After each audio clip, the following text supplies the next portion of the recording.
Hey everybody, this is Stevie J from AngryMarks.com with your latest news update on the health and condition of Jerry the King Lawler. I know there have been a lot of questions posted both on YouTube and elsewhere since we first posted our video on Monday night of Killy Kev and Alex Scoff from the Raw Reaction discussing what happened to the King just moments after Raw went off the air. So I'm not going to get every single piece of news that broke between Monday and Wednesday, but I'm going to give you at least the last 12 hours, and I'm happy to do so because things have been getting better progressively, hour by hour and day by day, and the last 12 hours have been pretty good. We'll start with what we learned this morning in order.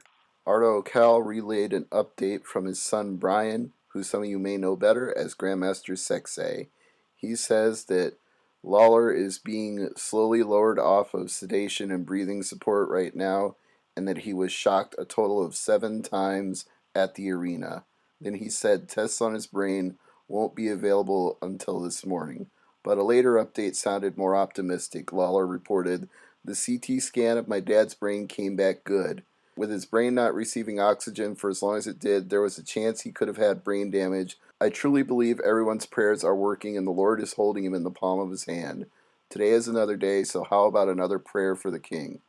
Then Wrestling Observer had this update. He's responsive to the point he can blink his eyes, nod, grip, and squeeze with his hands. His girlfriend Lauren said that in surgery Lawler had 1 stent put in, not 3. So that was more encouraging. And then Stacy Carter had a rather lengthy update with our friend Brady Hicks, contributing writer for Pro Wrestling Illustrated, and we're going to have a clip of his most recent show with us up pretty soon. But in the meantime, here's what the cat told Brady Hicks. WWE's doctor was there when Jerry collapsed and fell out of his chair. He started CPR. They did revive him, but it took a long time. Jerry would be dead right now if it did not happen where it happened. Stuff like that keeps running through my brain. He normally grabs something, food, on the way back to the hotel, fast food, or if the bar is open, he eats there by himself.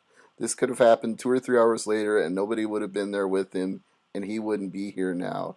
Or he could have been driving to the arena or flying to Montreal. If it had to happen, I'm very thankful it did there. And I agree with the cat completely on that. He was in the right place at the right time.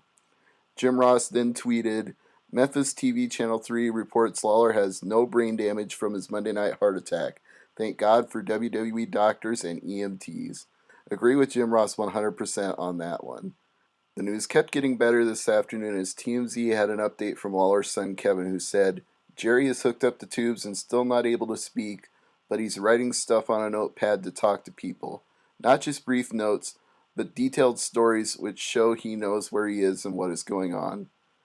I had a very similar experience with a family member who was in ICU and he was on a breathing tube and couldn't speak, but they gave him a pad and pen and he wrote down what he was thinking at the time, and it was very encouraging to me as well. So I can understand how anybody around Jerry Lawler would be very excited by that, because just being able to communicate with somebody when they're in that situation lets you know what their thought process is and that everything is still working the way it's supposed to. So that's the best news of all. And then WREG from Memphis had a news update on their website saying it's believed no further surgery will be needed and Lawler will be sent back to Memphis soon. Based on that, he could be flying home before the end of the week. I don't know if he'd be available for the pay-per-view Sunday, and quite frankly, I wouldn't care if he was, as long as he was well and healthy and at home resting comfortably. So it seems like things are going the right direction for the King right now, but continue to keep him in your thoughts. Hashtag pray for Lawler. I'll continue to do so as well. And that's your latest audio update on what's going on with Jerry the King Lawler.